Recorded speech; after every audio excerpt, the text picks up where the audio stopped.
There are 7 SUVs sitting on used car lots right now that literally nobody wants. Salespeople have stopped pointing them out. Private sellers keep dropping the price every 2 weeks because they cannot get a single serious call. And meanwhile, people are taking out 5-year loans on RAV4s and Explorers that are worth half what they are paying. I have been a mechanic for over 2 decades, and every single one of these 7 SUVs has sat in my shop at some point. It is not because something catastrophic happened to the vehicle. It is because the owner drove it past 200,000 miles and came in to ask me what to do next. These are vehicles that look like they should cost $80,000. Full leather interiors, panoramic sunroofs, 3 rows, premium badges, the kind of SUV that makes your neighbor ask, "Is that new?" Except you paid under $10,000 for it. Today, I am giving you all 7. I am going deepest on number 1 because it is the vehicle I personally recommend more than any other in this price range. It is the one people laugh at when I suggest it, then call me 6 months later saying they cannot believe they almost did not buy it. Let us count them down. Number 7, the Lincoln MKX from 2007 to 2015. Picture this for a second. Plush leather seats, a wood grain trimmed dashboard, a panoramic roof that stretches nearly the full length of the cabin, and a badge on the hood that says Lincoln. When new, it sat on dealer lots with stickers between $36,000 and $46,000. Right now, you can buy a clean one for $4,000 to $7,000, which is real value. The reason nobody wants it has nothing to do with the vehicle itself. People see Lincoln and they wrote the brand off years ago. Here is what those people are missing. The MKX shares its entire platform with the Ford Edge, which means parts are everywhere and mechanics are not intimidated by it. The 3.5-liter Duratec Ti-V CTV6 that powers most of these is a legitimate workhorse engine. 285 horsepower, naturally aspirated, no turbo to fail, with a track record going back to 2006. After 2011, models got the upgraded 3.7-liter V6 with 305 horsepower. That engine is the one I would target specifically. I have serviced 4 of these over the past 3 years. Average mileage when they rolled in was 137,000 miles. Average repair bill for anything mechanical was $0. Every single one only needed oil changes and filters. The interior is what gets me every time. Lincoln sourced premium leather from the same suppliers dressing Cadillac cabins in this era. The seats have real cushion depth. The dash is quiet and well-fitted. You sit in a 2012 MKX, and it does not feel like a vehicle that is a decade old. Inspection tips. Check the rear liftgate struts first. They wear out. They cost about $80 to replace, and sellers often let them slide. Thoroughly test the My Lincoln Touch infotainment system. It was famously laggy when new, and it still can be. Not a mechanical issue, but annoying enough to live with daily. Look under the hood for any coolant staining around the intake manifold on the 3.5-liter variants. Some had gasket seepage at high mileage, mostly cosmetic, but a clean engine bay tells you how the owner treated the rest of the car. $50,000 of design and engineering for under $7,000. The only reason it is cheap is because people see Lincoln and stop reading. Number 6, Buick Enclave, 2008 to 2012. A customer came into my shop with a printout of a used 2010 Acura MDX. She wanted me to inspect it before she bought it. It was asking $13,500 and had 112,000 miles on it. While she was waiting, I showed her a 2009 Buick Enclave CXL I had seen listed the day before for $6,800 with 98,000 miles. Her reaction was immediate. She said that it was what old people drive. I pulled up photos of the Enclave interior on my phone and handed it to her. Full-grain leather across 3 rows, real wood trim on the doors, dash and center console, a panoramic sunroof that spans nearly 7 feet of glass, heated and cooled front seats, chrome everywhere you look. She paused. Then she said that it looked way more expensive than the Acura. She bought the Enclave.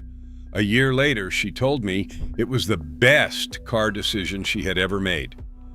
The Enclave is built on GM's Lambda platform, the same bones as the GMC Acadia and Chevy Traverse. Buick was given a significantly higher trim level, softer suspension tuning, and genuinely premium materials. The 3.6-liter V6 makes 288 horsepower and has been a reliable unit since GM resolved the early timing chain tensioner issues. Any 2010 and newer Enclave with the revised timing chain tensioner is a completely different ownership experience than the early 2008 to 2009 examples. Current market on a 2010 to 2012 Enclave with under 120,000 miles is $5,500 to $8,500. When it was new, this was a $44,000 SUV. What to avoid? The 2008 and some 2009 models had timing chain problems. Not catastrophic if caught early, but loud and expensive if ignored. Always confirm the revised tensioner was installed. If the seller has no service records, budget $1,200 for a timing chain service and negotiate accordingly. Also run the air conditioning on full and check all rear climate zones. A failed rear zone blend door actuator costs about $350 to fix, but tells you whether this thing was maintained or just driven. The Buick badge is worth negative $20,000 on the used market. This vehicle is nicer than the Traverse, it was engineered alongside, and it is somehow cheaper than both. That is the definition of an overlooked deal. Number 5. Cadillac SRX, model years 2010 to 2016. This one looks like an Escalade that went to finishing school. Sculpted hood, sweeping roofline, a grille that looks like it belongs on a vehicle twice the price. The SRX was retailing between $36,000 and $53,000 when new. Today you can pick one up for $5,000 to $9,000 and drive something that genuinely looks like new money.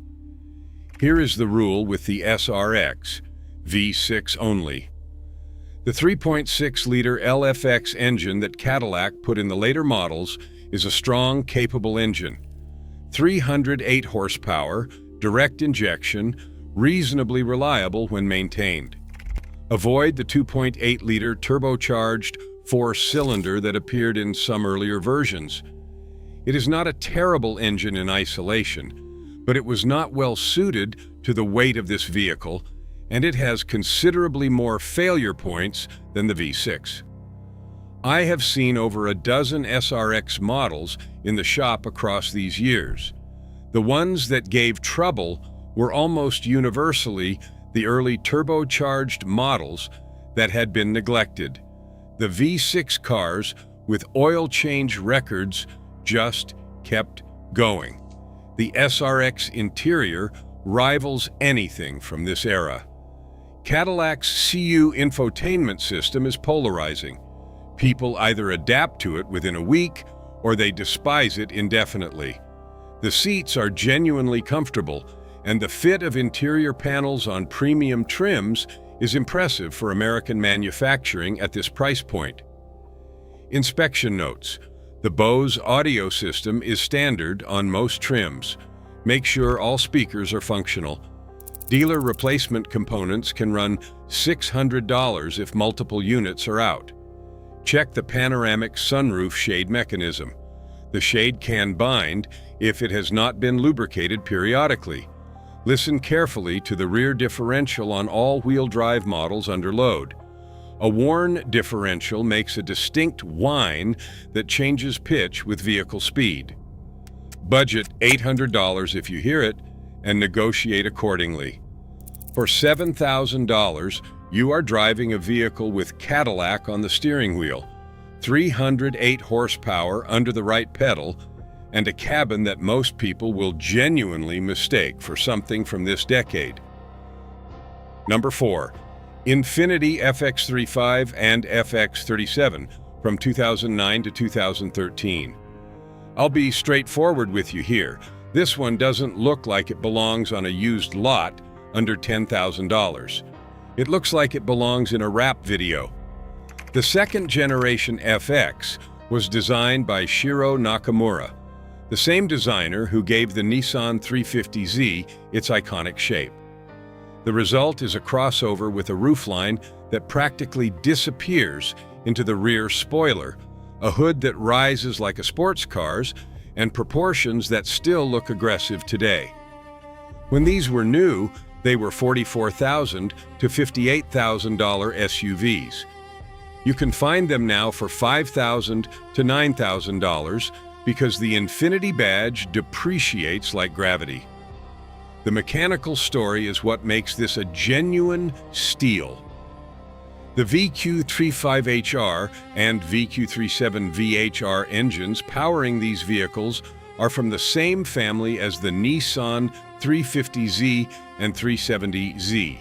These were named towards 10 best engines list multiple times. Nissan built over 3 million engines in this family, and they will go 250,000 miles on basic maintenance. The VQ37 in the FX37 specifically makes 325 horsepower from a naturally aspirated V6 with no turbos, no superchargers, and no overcomplicated systems. It pulls like a bigger engine and sounds like one. I had a customer bring in an FX35 last spring with 172,000 miles. He'd owned it since 85,000 miles and wanted to know what to replace before hitting 200,000. I told him spark plugs, which were overdue anyway, and to confirm his power steering fluid was clean. That was it. He left the shop having spent $310 total for a vehicle he paid $7,200 for. What to watch? The original FX35 from 2003 to 2008 used a CVT transmission that had documented issues. The second generation from 2009 to 2013 uses a proper 7-speed automatic. Completely different vehicle, no CVT concerns. Check the rear wheel bearings. They wear in the 140,000 to 180,000 mile range and announce themselves as a distant growl that changes pitch with speed, about $380 per side to replace. Also inspect the plastic sill trim around the door openings. It tends to crack on careless owners, and it's your most effective negotiating leverage on an otherwise clean example. This is the one I show people when they say they can't find anything exciting under $10,000. Then I watch their expression change. Number 3. The Volvo XC90 from 2007 to 2014. Walk up to a 2011 Volvo XC90 on a dealer lot and just stand next to it for a moment. The proportions are massive and perfectly balanced. The floating headrests that became Volvo's design signature for over a decade. A panoramic glass roof floods the cabin with Scandinavian light. When the press reviewed it new, multiple publications called it the benchmark for premium family SUVs. It's stickered between $40,000 and $65,000, depending on trim. Today, you are finding these in the $4,500 to $8,000 range because people hear Volvo and assume they cannot afford to maintain it. Here is the mechanic's honest truth. The XC90 with the 3.2-liter inline-six is genuinely reasonable to own. The 3.2-liter engine is naturally aspirated. No turbo, no supercharger, no complexity that creates problems at higher mileage. It makes 240 horsepower and will run cleanly well past 200,000 miles when service intervals are respected. The one I would steer you away from is the T6, which carries both a turbocharger and a supercharger on the 2.9-liter inline. 6. More power, significantly more complexity, and substantially higher repair potential. The V8 option, a Yamaha-engineered unit, also has a dedicated following, but maintenance costs reflect its rarity. Find the 3.2-liter naturally aspirated car, and you will have a completely different ownership experience. Real inspection checklist. The sunroof drain channels are the first thing I check on any XC90. They clog, water intrudes into the headliner corners, and you get electrical gremlins and potentially mold in the cabin. Take a flashlight and look at all 4 headliner corners for any staining or discoloration. That one free inspection can save you from a $2,000 electrical repair. Also check for any air suspension warning indicators if the vehicle is equipped with the self-leveling rear system. And confirm the wheels are factory size because oversized aftermarket wheels are popular on these, and they compromise the handling balance Volvo's engineers spent years calibrating. The reason this car is under $10,000 is simple. It is Swedish, and Americans are afraid of Swedish cars. Meanwhile, the 3.2-liter XC90 looks like a $60,000 vehicle and charges you like a Honda Pilot to maintain. Number 2. Lexus RX 330 from 2004 to 2006. I want you to understand something specific about the Lexus RX 330. The engine under the hood is the 3MZE FE V6. That is the exact same engine Toyota put in the Camry, the Solara, and the Sienna minivan. Toyota took that proven drivetrain, wrapped it in acoustic glass, surrounded it with noise-dampening body panels, and placed it in a cabin so quiet that original press reviews compared riding in it to sitting in a library. They then sold that experience for $42,000. Now you can buy it for $5,500 to $9,000. The 3MZ FE is one of the most proven V6 engines Toyota ever produced. It does not have dual variable valve timing. It does not have direct injection. What it has is a 20-year track record of going 250,000 miles without drama. I have personally inspected 3 of them past that mark. All 3 were still running cleanly. The RX 330 established the second generation of the RX platform, and this was the generation that made Lexus the dominant luxury SUV brand in America. The full-length sunroof, the Mark Levinson premium audio system on higher trims, the ultra-soft perforated leather seating, the near-silent highway cruising. This is the luxury formula that every other brand spent the next decade trying to replicate. A 2005 RX 330 with 130,000 miles looks and feels like a $40,000 vehicle in 2025. Not because of some miracle of preservation, because Lexus built it to stay that way. Inspection focus. Check the timing belt first. Unlike many Toyota engines, the 3MZ FE uses a timing belt, not a chain. Replacement interval is every 90,000 miles and runs 650 to $900 at an independent shop. If a used example has not had it done recently, that is your first expense. Build it into your offer. Also service the rear differential fluid on all-wheel drive models if there is no record of it being done. It is a $120 service that most owners ignore, and a neglected differential is quiet right up until the moment it is not. Finally, run the automatic climate control through all modes and zones. Blend door actuators can fail quietly on older examples, and that is a $250 fix that makes a solid negotiating chip. I have put 85,000 personal miles on one of these. Not a single surprise. Not one.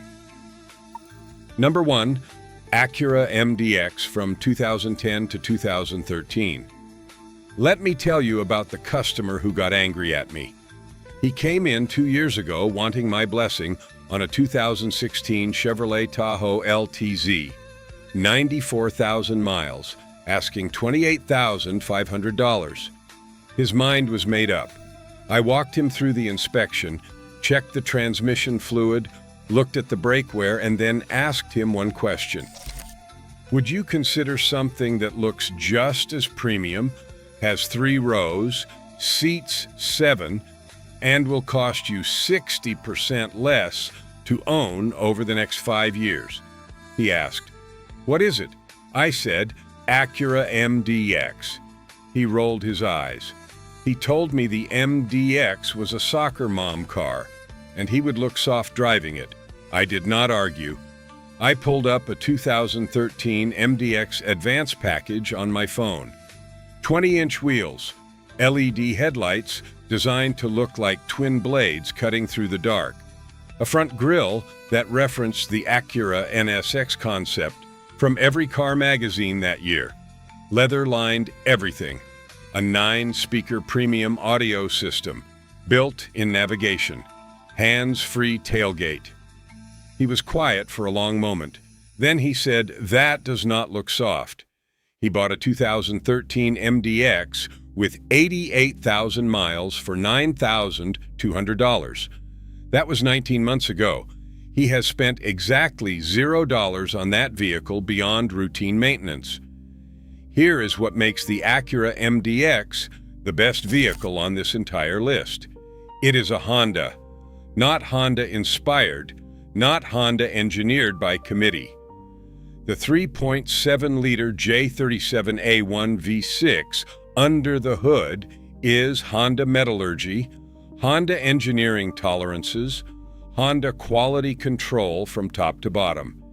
It makes 300 horsepower with a timing chain designed to last the life of the engine. No turbos, no timing belt, no variable displacement system creating headaches at high mileage. The 6-speed automatic paired with it has been proven across hundreds of thousands of MDX, Pilot, and Ridgeline applications.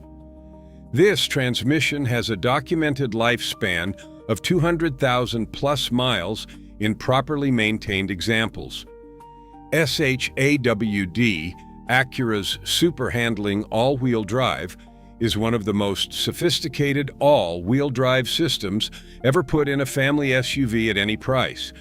It does not just distribute power to the rear axle when the front wheels slip. It actively vectors torque to the individual rear wheel that needs it most during cornering, which means the MDX turns and changes direction with a sharpness you simply do not expect from a vehicle this size. I have had customers come in convinced something was wrong with their car because it responded too well. Nothing was wrong. That is what $50,000 of engineering feels like when it is working correctly. The 2010 to 2013 interior is Acura's most accomplished work from this era. The ELS premium audio system with 10 speakers delivers sound quality that embarrasses most aftermarket setups. The second row captain's chairs fold flat to create a pass-through to the third row with the kind of smooth, engineered precision that makes you understand where the original sticker price came from. With all 3 rows occupied, this SUV comfortably seats 7 adults. With the 3rd row folded, cargo capacity expands to a genuinely practical space. Now let me give you the numbers that matter in the real world. A 2012 MDX technology package with 100,000 miles costs $7,500 to $9,500 right now. When that vehicle left the dealership new, the sticker was $49,750.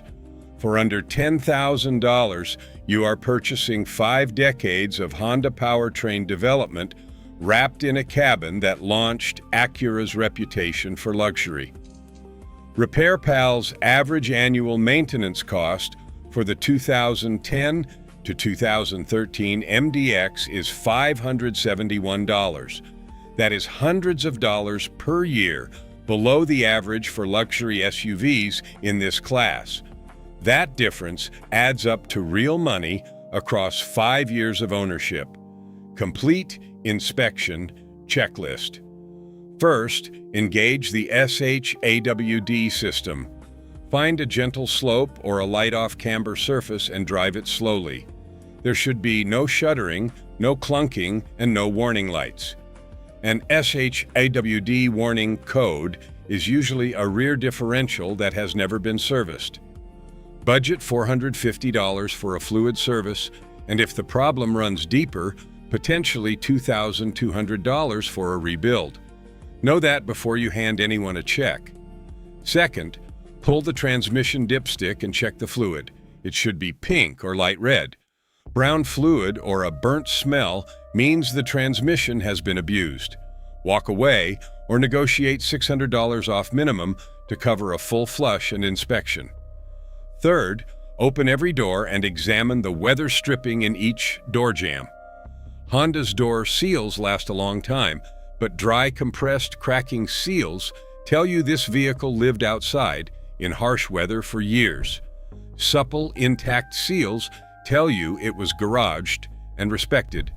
Fourth, apply the brake pedal slowly and hold sustained pressure. If it gradually sinks toward the floor, that is a master cylinder that's been ignored. About $350 to repair, but it tells you everything about how seriously this owner treated preventive maintenance.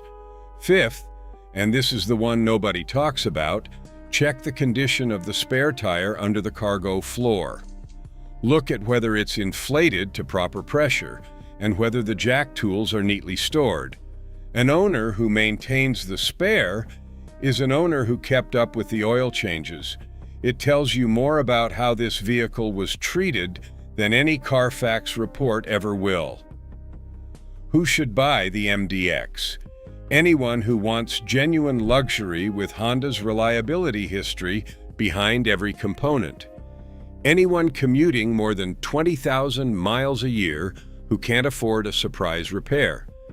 Any family that needs 3 rows and refuses to choose between driving enjoyment and long-term dependability. Who should pass? If you need serious off-road capability, this isn't your vehicle. If you want the maximum towing capacity in this class, the MDX is rated at 5,000 pounds, which is adequate but not class-leading.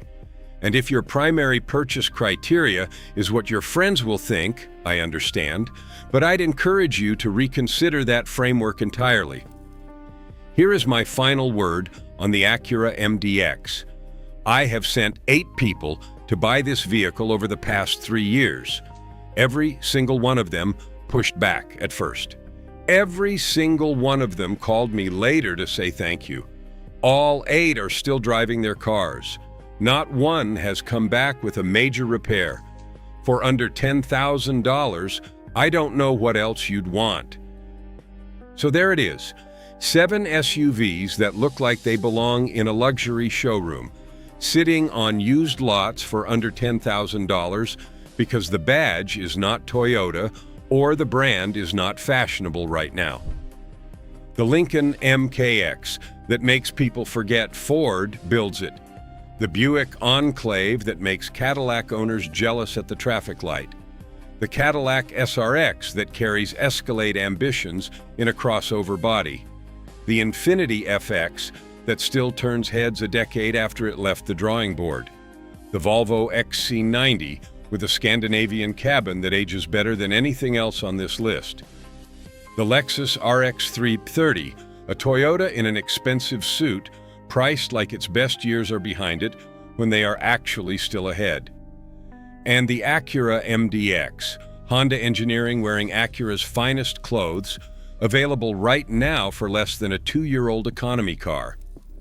The used car market is full of people overpaying for nameplate recognition and paying the consequences every year for the next 5 years. You now have 7 alternatives that prove it does not have to work that way. If you want me to rank these 7 by projected lifespan per dollar spent, the pure mechanics math, I have already started that breakdown. Hit subscribe so you do not miss it. And if this gave you something useful today, a like takes 2 seconds and tells me this kind of straight talk is what you want more of. Drive safe. Take care of your car, and it will take care of you. I'll see you in the next one.